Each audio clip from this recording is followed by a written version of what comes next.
Mesdames et messieurs, chers téléspectateurs de JMTV+, bonjour, bienvenue sur votre chaîne.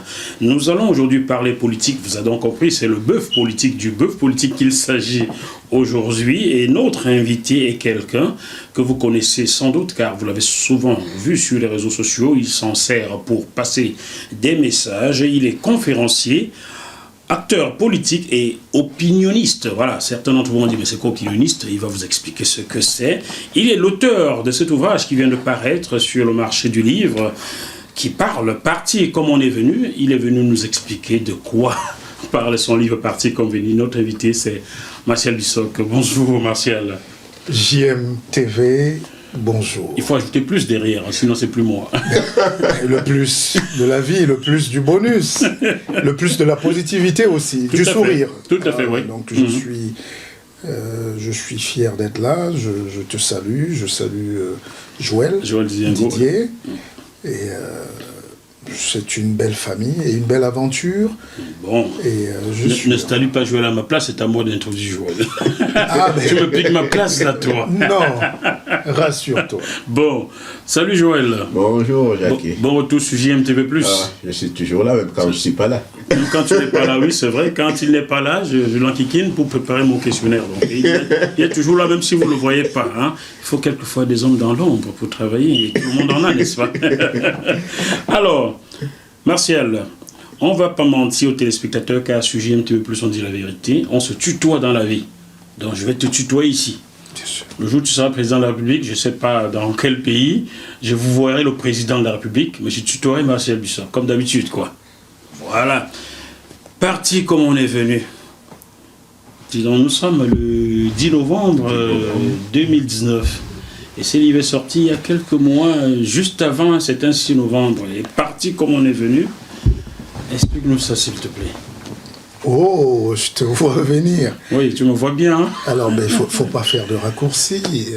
Oui. Je sais que tu parles du 6 novembre pour faire allusion au président que nous aimons tous. Ça va être très difficile de prouver qu'on a 60 ans de vie commune pour les plus anciens et 40 ans de vie de cohabitation ou de cohabitation avec un homme politique de ce niveau sans qu'on ne tombe en affectivité.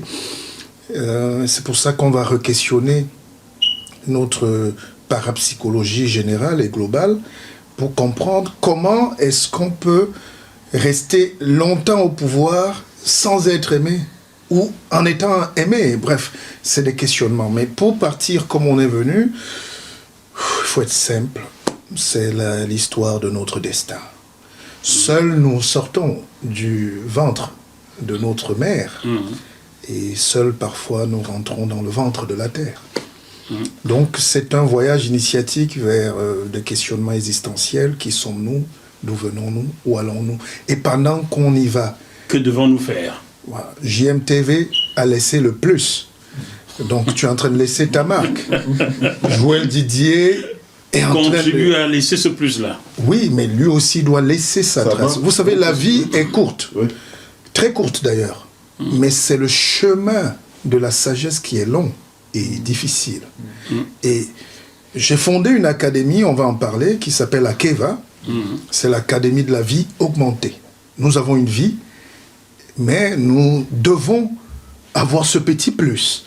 Ce petit plus qui fait la différence entre un voyage douloureux, fait de tracasseries, de déchirures, de tracas, de secousses, et un voyage tout en douceur. Et malheureusement, on ne l'a plus connu depuis de très longues années, depuis la colonisation, depuis la rencontre avec l'autre. L'Afrique est une Afrique de violence, le Cameroun est une terre de déchirement perpétuel. Peut-être l'histoire aussi se veut tragique, je sais, vous parlez à un grand initié, mais je constate quand même que nous souffrons. Nous voyageons mal. Nous faisons des voyages sans casque et avec beaucoup de cascades. Et il nous arrive ce qui est en train de nous arriver à quelques-uns de nos artistes adorés, la jeunesse.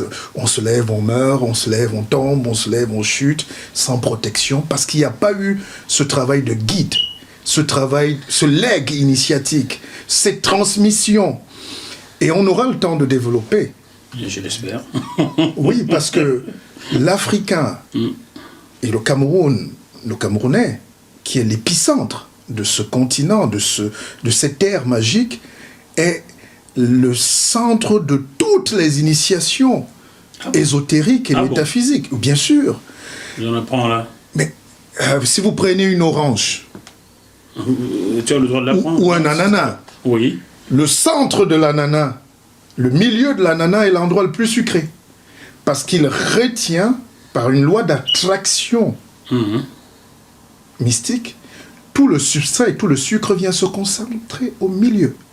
Donc la Terre, en son milieu, c'est la ligne médiane qui se trouve entre Ndjolé et Yaoundé. On a essayé de déterminer souvent, mais c'est le Cameroun en général. C'est le Congo. Et c'est sur cette terre-là qu'il y a toute l'attraction minière. C'est pour ça qu'il y a la guerre au Congo jusqu'à aujourd'hui. La guerre en Centrafrique, qui est un continuum historique d'une bêtise inouïe. C'est pas un pays, ça a été un dessein décidé très loin, vous savez. Et puis le Cameroun, qui est le socle du Congo. On a toutes ces richesses. Ce n'est pas un scandale, c'est un... Alors, il faut donc comprendre que ça ne se retrouve pas là par hasard, parce que c'est le centre de l'ananas, du globe terrestre. Et quand vous avez toutes ces forces qui convergent vers un même endroit, vous savez que l'or, c'est une force métaphysique. Alors qu'on touche là, c'est... Enfin, tout ce qui est pierre et terre précieuse et terre rare, c'est ça qui amène la découverte de la force spirituelle. L'esprit quantique, l'intrication quantique, mais on ne va pas en parler pour ne pas perdre peut-être les gens. Or, ces sujets... Il faut me pas les perdre, car ceux qui suivent JMTV+ sont de tous les âges. Je vous montrerai les statistiques, vous verrez que ceux qui ont 17 ans, comme ceux qui ont 65 ans, suivent JMTV+. Donc il vaut mieux ne pas être trop élevé. Le gros français, comme dit Ivoirien. Là, ce n'est pas gros français, c'est un sujet qu'il faut aborder. Un sujet qu'il faut aborder.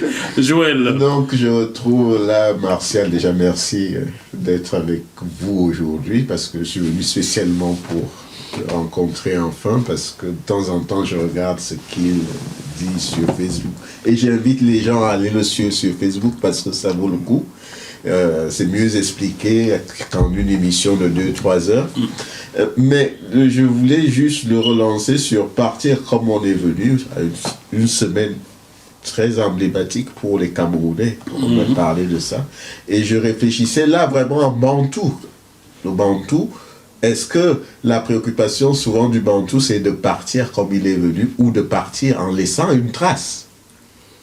Parce que j'en étais à cette réflexion où on est passé effectivement, comme vous l'avez très bien dit, avec le régime en place, de l'affection à l'affectivité. On est passé par toute la gamme des sentiments. Le régime camerounais, il faut bien préciser. Le régime camerounais. Et cette semaine, je réfléchissais en me disant, y compris pour... Je suis du Sud Cameroun. Les anciens chez nous, la préoccupation première des gens, ça a souvent été la trace qu'ils vont laisser.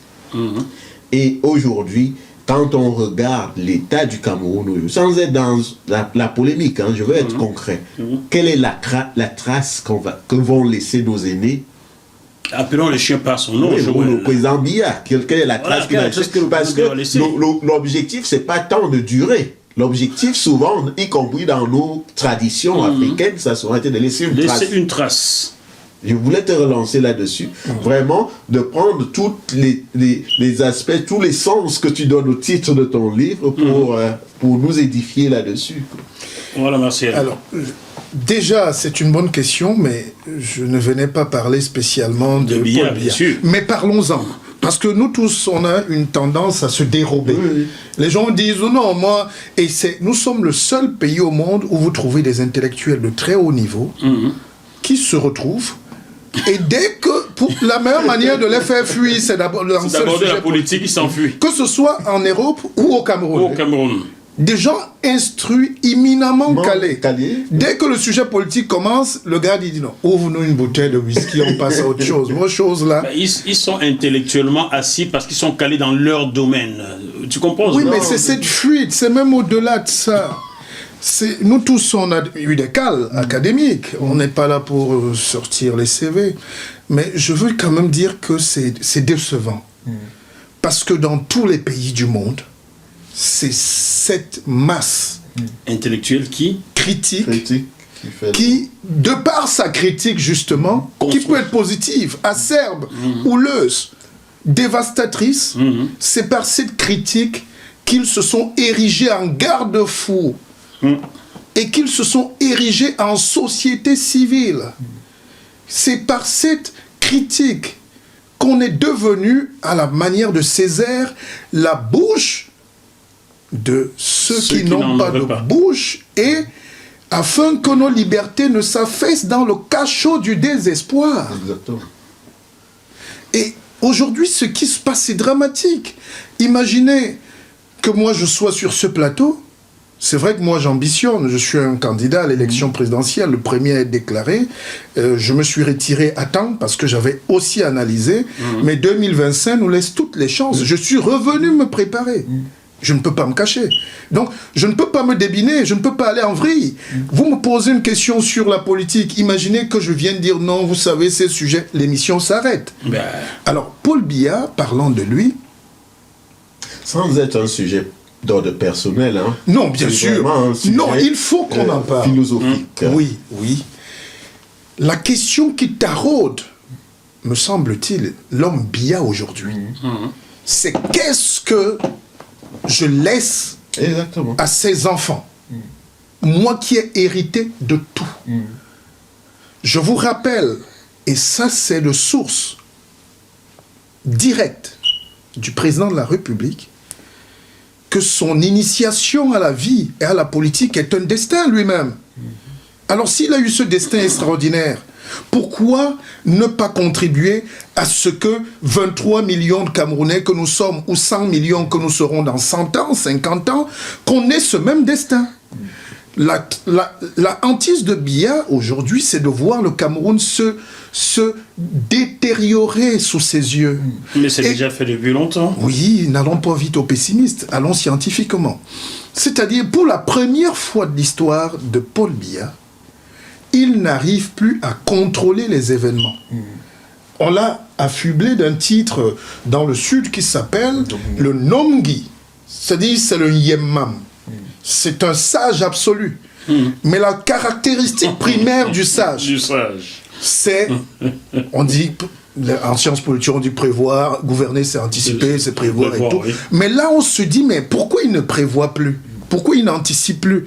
C'est parce que, justement, il y a un sens de l'histoire qui, peut-être, est en train d'aller contre la réalisation de ses objectifs. Paul Biya, c'est un homme extrêmement... Je n'ai pas été mandaté, croyez-vous, mais c'est un homme extrêmement méticuleux.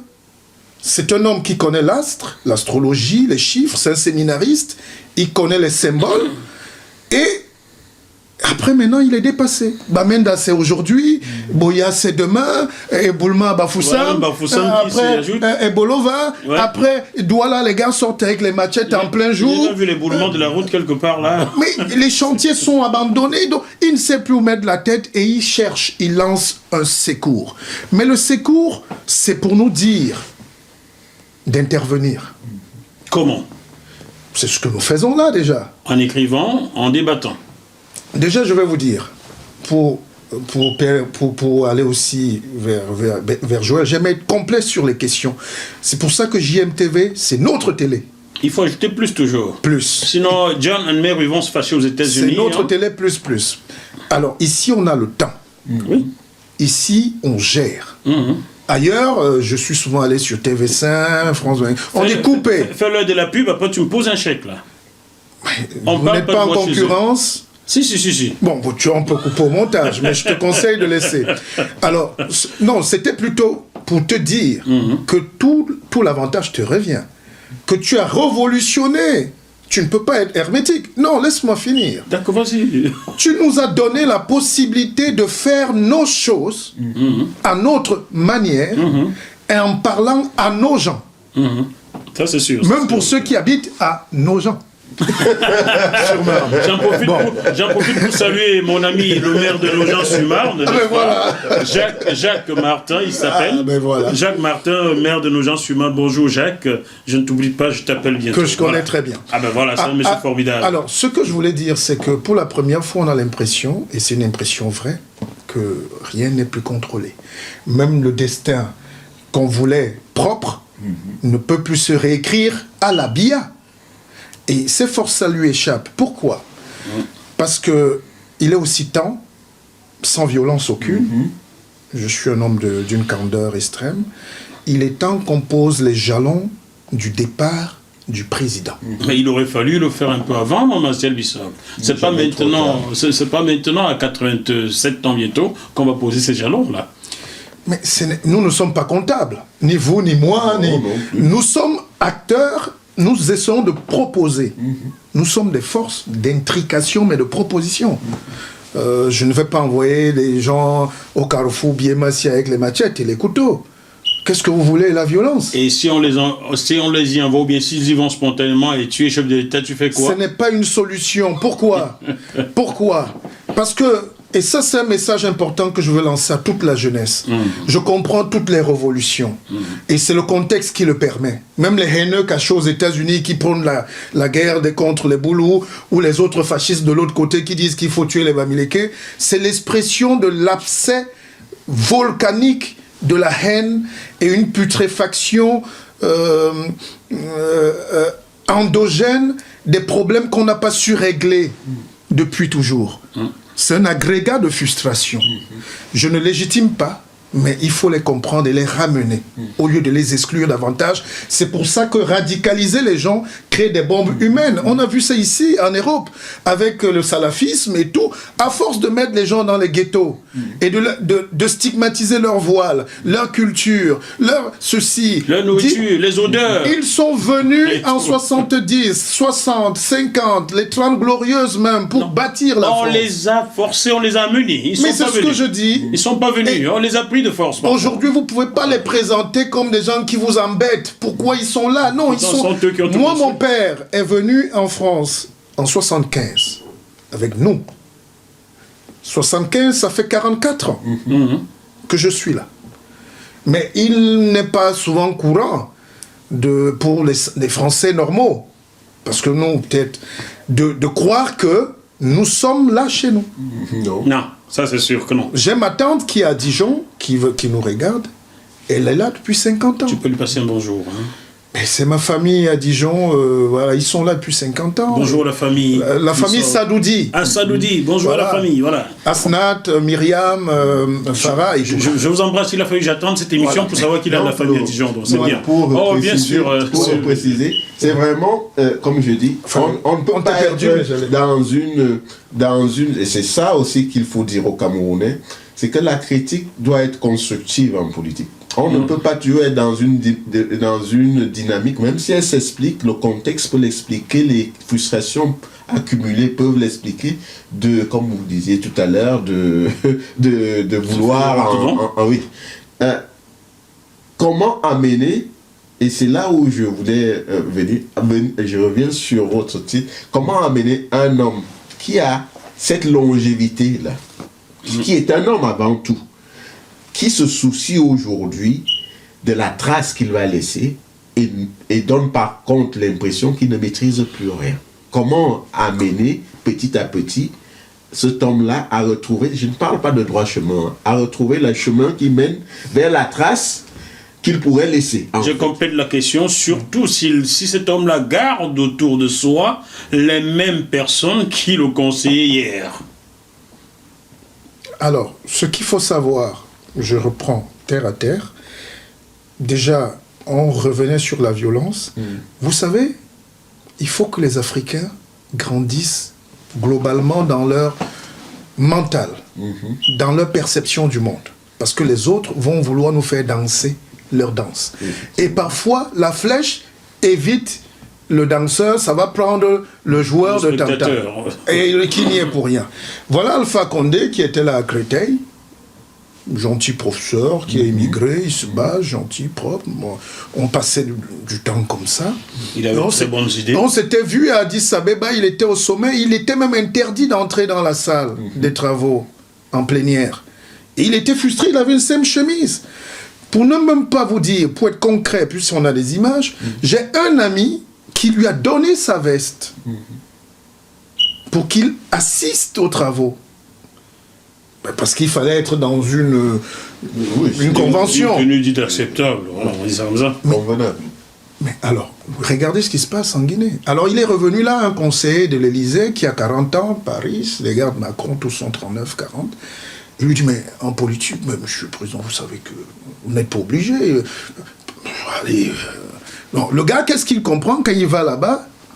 Il trouve qu'il faut s'accrocher au pouvoir. Effectivement. Et maintenant qu'on est la rue est en train de gronder, à Paris, on dit, mais ces Africains sont immatures en politique, mais bon, mais qu'est-ce qu'il a à s'accrocher? Or, lui, il a cru prendre les autres, d'ailleurs. Et cette violence-là, en réalité, c'est pour présenter au reste du monde qu'on n'est pas encore prêt. Oui, ils ne sont pas matures. Et là, toute la violence qu'on génère, là, même sur nos dirigeants, sur nos présidents, sur nous-mêmes, les gens se retrouvent en cabinet de conseil pour se moquer et pour voir la fragilité. Donc, si vous déshabillez Paul Biya, enfin, faites ce que vous en voulez, hein. Moi, je ne donne pas de directive. Mais je dis, si il vient à Roissy et que vous lui jetez les tomates à la face, c'est de l'information nécessaire pour nourrir les contrats, justement, on dénonce, les contrats de la prédation. Parce que quand vous venez négocier en position de faiblesse, on va plutôt vous proposer l'aide sur le sida, la tuberculose et tout. Le vrai problème, le vrai sida au Cameroun, il est culturel, il est de l'émancipation, il est du développement. Je comprends ça, mais ne pensez-vous pas que la faiblesse, ce qui nourrit d'abord la faiblesse d'un homme comme Paul Biya, c'est aussi, on vous parlait d'Alpha Condé qu'on a tous connu quand il était en exil ici, c'est aussi le fait de s'accrocher au pouvoir. S'il y avait l'alternance facile. Je ne dis pas toutes ces contingences externes que nous connaissons. Alpha Condé était cette semaine à Paris. Hein. Il était à Paris cette semaine. Mais il faut aussi parfois qu'on intègre le fait que l'alternance peut, pas seulement l'alternance pour l'alternance, il y a la longévité, l'extrême longévité devient toxique et fragilise. Et fragilise même le pays. Le pays. Mais Barack Obama l'a dit. C'est ça on veut des institutions fortes. On ne veut plus des hommes forts. C'est pour ça qu'il faut... Il l'a dit, mais rien n'a changé. C'est pas parce qu'il l'a dit que ça a changé. Non, c'est pas Obama. Oui, c'est pas Obama. Non, il y a deux choses. On a parlé de la société civile. Les Camerounais ont démissionné. Oui, c'est vrai. Qu'ils soient là-bas ou ici, j'ai des amis, des collègues, des compagnons qui sont très bien enseignants et qui étaient sur des plateaux télé avec nous, mais du jour au lendemain, dès qu'ils ont un petit bureau au ministère de l'enseignement, ils voient déjà qu'étudier aussi à deux pas, tout le monde se met à rêver et les gens ne cassent pas leurs œufs. Or, on ne fait pas d'omelette sans casser des œufs. La production que vous avez entre les mains, ça m'a rendu malade. C'est des nuits de privation. Mais il faut qu'on contribue. Qui va construire ce pays? Voilà, le Cameroun est arrivé à un stade où on ne sait plus ce qu'on va faire demain. Et quand on ne sait pas comment faire, comment avancer, qu'est-ce qu'on fait? On regarde le rétroviseur. Oh, tu te mets à rouler en arrière et ça rebrousse-poil et on rétrograde tout. Nos intérêts, nos projections, notre mentalité, notre force. Quelque chose... Permettez-moi de dire, c'est très important. Il faut quelque chose de sérieux, et c'est cassé définitivement au Cameroun, entre les Camerounais eux-mêmes, entre nous et le reste du monde, entre Boeing qui venait mettre son usine de science au Cameroun dans les années 70, et nous aujourd'hui qui demandons de l'aide pour la tuberculose. Oh. Alors, je vais reformuler d'une certaine façon la question de Joël. Ne penses-tu pas que si M. Biya avait 20 ans en amont, pensé au Cameroun en organisant sa succession, aujourd'hui, les dirigeants camerounais seraient en position de force lorsqu'ils viennent négocier avec un X ou Y. C'est une culture politique qu'il faudra redécrire dans le Cameroun qui est en train d'arriver. D'abord, je vous dis, le Cameroun a une chance inouïe d'avoir le premier président camerounais. Peut-être dans quelques jours, dans quelques mois. Mais l'après Biya va sonner la naissance du premier président camerounais et du premier Cameroun nouveau. N'oubliez pas Kayidjo, le télégraphe, en Gandoura, était beau. T'es méchant, là. Non, soyons positifs. La poste. Télégraphe en Gandoura. Pour dire qu'il est venu du Nord. Oui. Le télégraphe en Gandoura. Gardons cette expression, mais je pense qu'on vient ici pour innover. Exactement. Allons-y. Alors, j'adore cette émission, car on peut rire des choses qui sont dures. Mais disons, mais rions. Et après, ne demandez pas que l'analyse soit aussi poussée. Hein. Non, il faut y aller. Allons-y. Alors, non, mais c'est important. Oui, très important. Alors, il faut que les Camerounais sachent qu'on n'a jamais eu de Cameroun. Ok. Terre à terre. On a pris un gars là qui était beau en Gandoura. Oui. On dit, tu restes là. 27 ans après, on lui crée aussi une petite peur. On dit, bon, maintenant tu quittes, tu donnes à l'autre. Et l'autre qui arrive, ce n'est ni la volonté du Cameroun, ni la volonté des Camerounais, ni la volonté de personne, à part de nos patrons, de l'Empire. Et les vraies questions de demain, c'est pour ça que tout ce débat-là, le boulot, ça et tout, moi, c'est important pour moi parce que ça me permet, il faut que les abcès, vous savez, quand vous avez un furoncle, c'est une joie extrême qui cache votre douleur.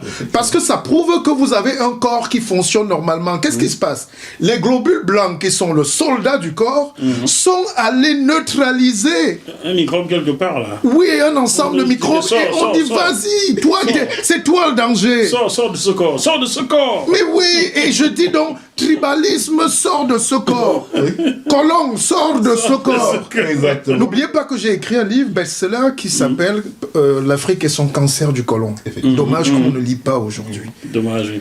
À Sciences Po, il était au programme et partout j'ai fait le tour du monde parce que les gens... Et là même, je vais aller au Japon pour la traduction en japonais, en nippon.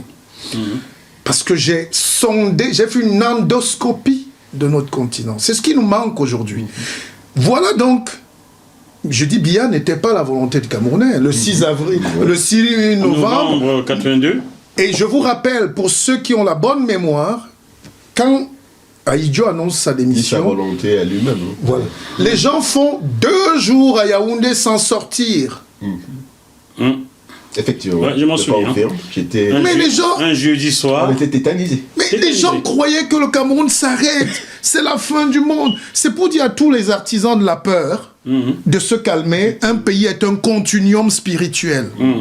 C'est pour ça qu'on doit partir comme on est venu, en laissant le pays. En sortant de cette émission, il faut que je sorte et que je laisse ce studio comme je l'ai trouvé. Parce que d'autres vont venir ici à ma place. Si je me lève là avec tout ton salon, tu seras à Conforama demain. Et merci de faire la pub alors qu'ils sont en train de virer du monde. Mais toi, tu es un syndicaliste.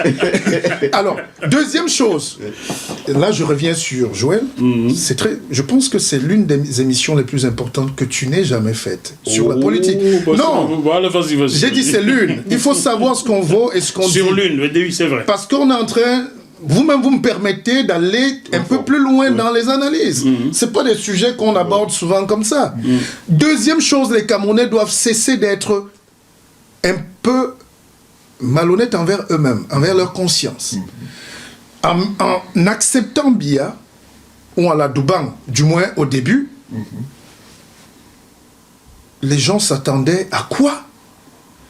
Paul Biya n'est pas un révolutionnaire. Non. C'est exactement le genre de président qu'il ne faut pas à un pays qui veut couper les liens avec l'Empire. N'oubliez pas qu'on nous a placés sous tutelle. Et nous sommes encore en 2019, finissant, sous tutelle. Peut-être même dire. Il faut même dire plus. C'est plus. Parce que les mots en diplomatie, c'est pour faire moins mal. En diplomatie, on dit jamais non. Oui. On dit oui. Ça, je le dis à mes jeunes, même aux étudiants, on dit oui. Et quand on dit peut-être, ça veut dire non. Si le gars vous dit peut-être, ne venez plus. Alors, nous sommes peut-être un pays encore de la colonie. Donc, et en mettant et en adoubant cet illustre, on n'a pas fait le profiling, le job description du prochain président. Donc c'est la première fois maintenant, vous et moi, et ceux qui sont au pays, ceux qui démissionnent, ceux qui se taisent, de participer pour que demain l'imposture ne soit plus la règle générale. Parce que j'ai dit que le Cameroun, c'est d'abord le pays de l'imposture et de l'impôt. Trop d'impôts a tué l'initiative. C'est pour ça que l'économie est à terre. On est allé dans le système de prédation de la France. Or, la France est un empire. La France a 128 pays qu'il contrôle dans le monde, directement ou indirectement. Donc, ils peuvent prélever ici, et la France n'encourage pas l'entrepreneuriat. Pour mieux vivre ici, moi j'ai créé des entreprises ici. Ici, c'est la Sistana.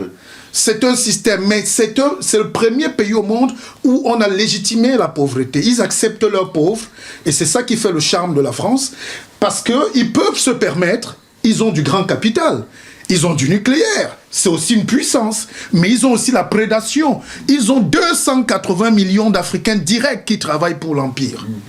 Je ne vais pas revenir dans les détails.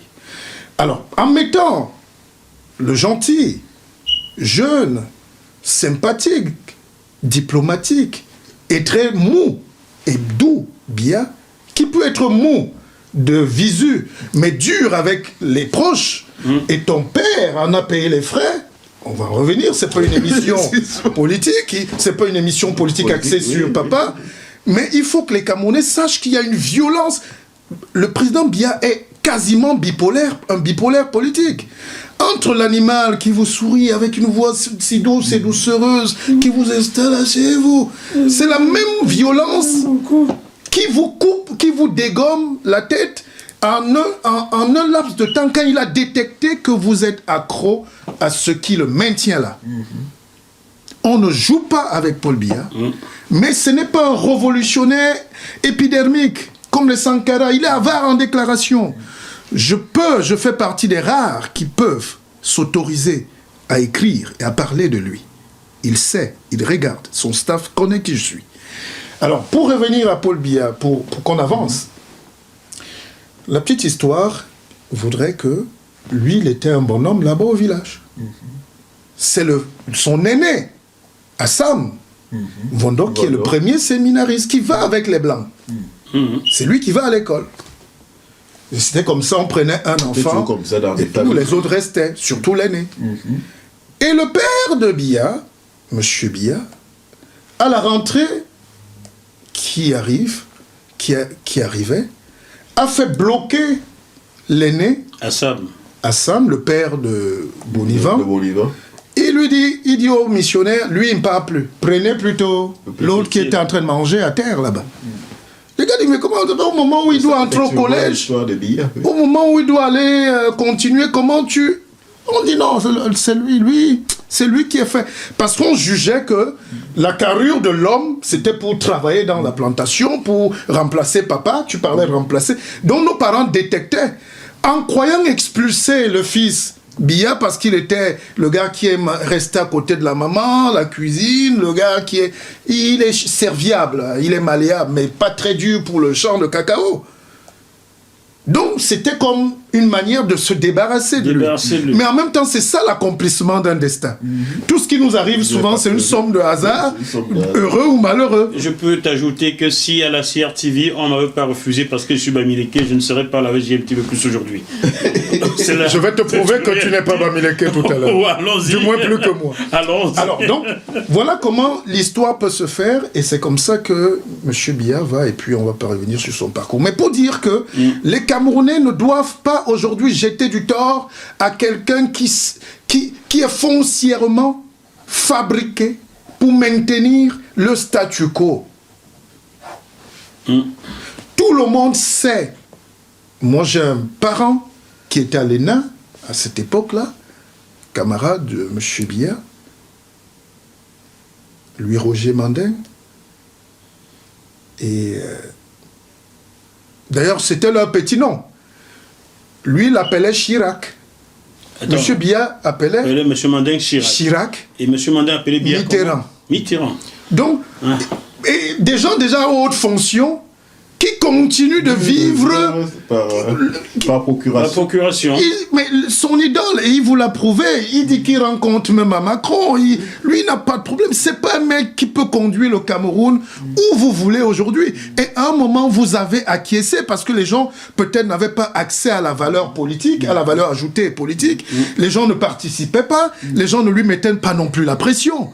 Même quand on avait des revendications au pays, ce n'était pas les revendications de couper les ponts avec l'Empire. Nos revendications, c'était on veut manger, on veut... Mais si vous regardez aujourd'hui, je discutais avec un Camerounais qui était très agressif dans le métro. Il m'arrive d'en prendre. Il ne comprenait pas. Tout le Cameroun, avec tout ce qu'on a comme richesse, la Sosucam, je dis, monsieur, un peu plus, soyez modéré. L'Empire contrôle 80% de toute la production du Cameroun aujourd'hui. Ça veut dire, si on dit Camerounais, vivez, les gens vont se jeter dans le vouri tout de suite. Il n'y a rien à faire. Nous sommes des gentils détaillants.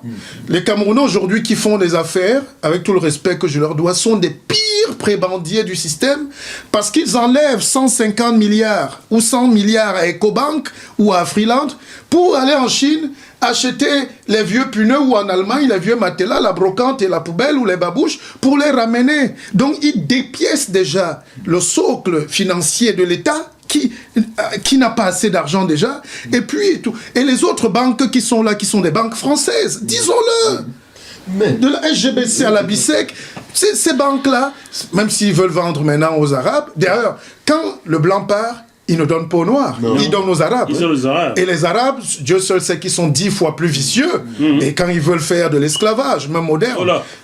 Non, laissez-moi aller. Oh là. Vous voulez qu'on parle ou pas? Non, ce sont eux qui ont initié la traite négrière, hein, il faut le dire. Hein. On ne va pas s'en plaindre. Voilà. Nous sommes victimes parce qu'on veut. Alors j'expliquais à ce gentil monsieur que, mais monsieur, Sosucam, c'est la famille Villegrain qui est là. Comme les brasseries, c'est Castel. Et ils disent au Cameroun, c'est passé du Cameroun, c'est le Cameroun. Si les Camerounais étaient donc un chouïa conscient de leur conscience, de leur haute conscience, que des gens sont morts pour nous, les gens boiraient peut-être l'Acadie. Ouais. C'est un débat. Parce que les gens veulent tout, ils accusent les autres, mais nous-mêmes, enfin, j'encourage pas l'alcoolisme ici, mais on peut boire là. Ils ont un spécial, non? Ils ont le jus alors. Ou enfin, c'est pas grave. C'est pour dire qu'il y a une production camerounaise. Qu'on devrait se mettre à initier aujourd'hui. Et ça se passe avec quoi? Les Silicon Valley. Pour moi, Boya mérite 50 milliards chaque année, et le reste des problèmes anglophones, ce n'est plus important, ça va finir. On n'a pas à faire le bavardage, c'est l'économie. C'est pour ça que quand j'ai créé l'Académie de la vie augmentée à Keva, le premier système, parce que j'ai monté à Keva Bank, j'ai des partenaires, c'est en train d'avancer, si tu permets, c'est pour apprendre aux gens ce qu'on a appelé le capitalisme. Le capitalisme. Mais il faut nous réconcilier avec l'argent. Le cap. Mais c'est extrêmement fort ce truc. Enfin. Martial Bissoc. Ce programme vous est proposé par Deviseo Fret, spécialiste du transport international Afrique, Dom-Tom, Océan Indien. Retrouvez-nous sur www.deviseo-fret.com. Téléphone +33 139 85 14 23. Ce qui t'amène sur ce plateau aujourd'hui, c'est parti comme on est venu, et tu me permets de lire la 4e page de ton livre et tu réagirais là-dessus, car je pense qu'au départ, c'est de l'amour qu'il s'agissait dans cette affaire durant le parcours d'un être humain. Le titre peut-être équivoque, voilà pourquoi on s'est lancé sur le terrain politique. Non, c'est important ce qu'on a dit. On peut même faire l'émission. Parti comme on est venu est une interpellation, un cri de cœur, un appel à une réflexion profonde sur le but ultime de notre existence sur Terre. Martial Bissoc nous interroge sur notre rapport à la spiritualité, au destin, à la connaissance, à la vie. Puis, il nous apporte un début de réponse, se recentrer sur l'essentiel, rechercher en son être intérieur profond toute la force nécessaire pour impacter positivement le monde. Car l'homme véritable n'existe que quand il est une solution pour son semblable. A contrario, pratiquer la haine, la médiocrité, le repli sur soi occasionne tant de souffrances. L'auteur, en retraçant un parcours de vie poignant, nous invite finalement à plus d'amour, de bienveillance, de tolérance et de partage. La voie royale pour partir comme on est venu. Quelque chose m'a frappé là, car l'homme véritable n'existe que quand il y a une solution pour son semblable. Est-ce que cela signifie que certains qui ont mal gouverné, qui ne sont donc pas des solutions pour leur pays, n'ont vraiment pas existé? Moi, je veux rebondir aussi Oui. sur se recentrer sur l'essentiel et approfondir le raisonnement que tenait Martial avant. Il m'arrive aussi de croiser des Camerounais, ça nous arrive tous hein, dans nos trajectoires différentes, et même à l'étranger, des gens extrêmement brillants. Et je me suis toujours demandé, est-ce que le fait que nous soyons un des peuples les plus éclairés, dans le sens où on a un certain nombre de Camerounais qui, sur un plan référence académique, font quand même... ne fait pas que beaucoup cumulent aussi des frustrations. Et le risque dans une société comme celle-là, c'est que quand les gens sont éclairés, ils comprennent aussi, même s'ils font semblant de ne pas comprendre, ils comprennent ils comprennent les obstacles auxquels fait partie la société. Et c'est pourquoi moi, je tiens à préciser que la critique que je fais sur Biya n'est pas une critique personnelle. Je ne veux pas que Biya devienne aussi un défouloir. Et c'est pourquoi je dis qu'on doit continuer la réflexion que faisait Martial, parce que, et je reviens là-dessus en disant, comment chacun de nous, en son fort intérieur, vraiment aller à l'essentiel, pour aujourd'hui accompagner un homme vers la sortie, quel qu'il le veuille ou pas, il est vers la porte de sortie. Et faire ce travail qui est véritablement de lui donner même une trace, lui donner la trace qu'il veut avoir dans la société, mais aller vers une société qui, on n'a pas maîtrisé notre passé, mais essayons de maîtriser l'avenir. C'est ça que je voulais rebondir vraiment là-dessus, parce qu'il était dessus. Et c'est important qu'il nous dise comment il voit ça, comment le rôle individuel et collectif que chacun peut jouer à cette phase de transition à laquelle, qui est douloureuse, hein, on voit les affrontements, mais qui est importante parce que ça permet de faire rejaillir beaucoup de non-dits. C'est ça que je voulais dire. Mais nous vivons en France, la révolution de 1789, c'était pour couper la tête des rois. Mais en réalité, le roi est un hydre. Effectivement. La tête repousse toujours. Nous sommes toujours en monarchie, mais une monarchie civilisée. Donc, ce n'est même pas les préceptes qui sont prédéfinis au Cameroun qui sont mauvais, mais c'est parce que nous n'avons pas été prêts et nous ne sommes pas prêts. Nous sommes étonnés. Vous savez, quand le nouveau-né, à 3 mois, quand il commence à faire les flatulences, entre guillemets, si on peut se permettre, il s'étonne. Parfois, il pleure. Mais cet étonnement est très important pour le médecin parce qu'il dit, enfin, l'enfant a des émotions, enfin il en avait avant, mais c'est pas facile à détecter. On sait qu'il se connaît déjà, il a peur, donc les émotions comme la peur, le doute, c'est ses propres bruits, c'est lui-même qui... Alors ce peuple était un peuple morne, terne. On a eu Mongo Betty dans les années 70, qui ont écrit des chefs-d'œuvre à 19 ans. Tanga Nord, Tanga Sud, Ville Cruelle. Ville Cruelle. Avant d'être agrégés plus tard, même pas sur le Cameroun, les gars ont 22 ans. On a eu Mongo Betty, des savants. Aujourd'hui, on a les Mongo Betties. C'est des gars qui se baladent là, mais ils sont là sur tous les réseaux sociaux. Chacun joue les grands révolutionnaires. C'est pas possible. Chacun a un titre éminemment élevé. Mais tu en as un, toi, le guide. Je suis le guide. Si je ne vous ai pas convaincu... C'est prétentieux, ça, non, Martial? Ah, je réponds tout de suite. Bah, ça, Ce qu'il faut pour qu'un peuple se développe, c'est de la prétention. Or, nous, on nettoie mal les oreilles. On a entendu trop de tension. Et voilà ce qu'on récolte. Monsieur, quand vous êtes à Paris, le boulevard haussmannien, vous dites c'est beau, c'est de la prétention de quelqu'un qui dit cassez-moi ça, ouvrez-moi ça, faites en damier, faites contre la vie même parfois du roi. Eiffel, c'est la matérialisation de l'exposition universelle de 1900.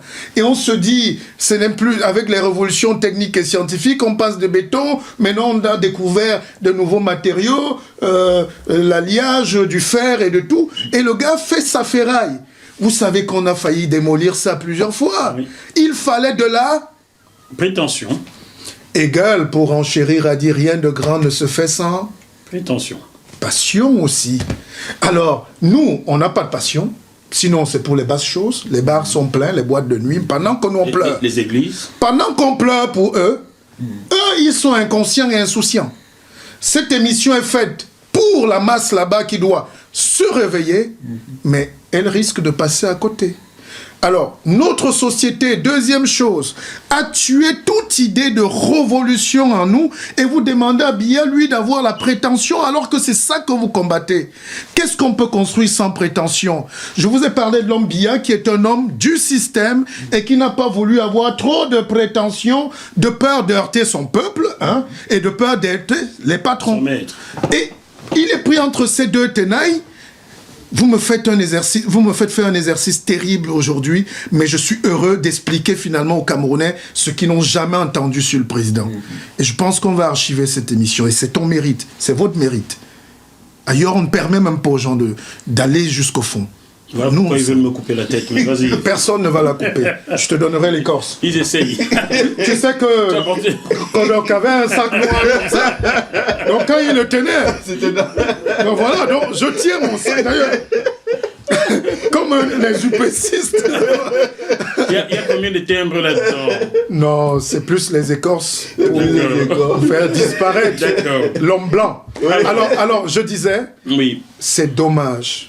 C'est dommage. Je demande à JMTV+, de continuer à faire ce travail extrêmement important de recueillir les informations, de les recueillir avec esprit critique, pour ensuite les diffuser comme elle le fait, afin que les esprits s'éveillent, que les consciences s'ouvrent davantage et que les actes suivent.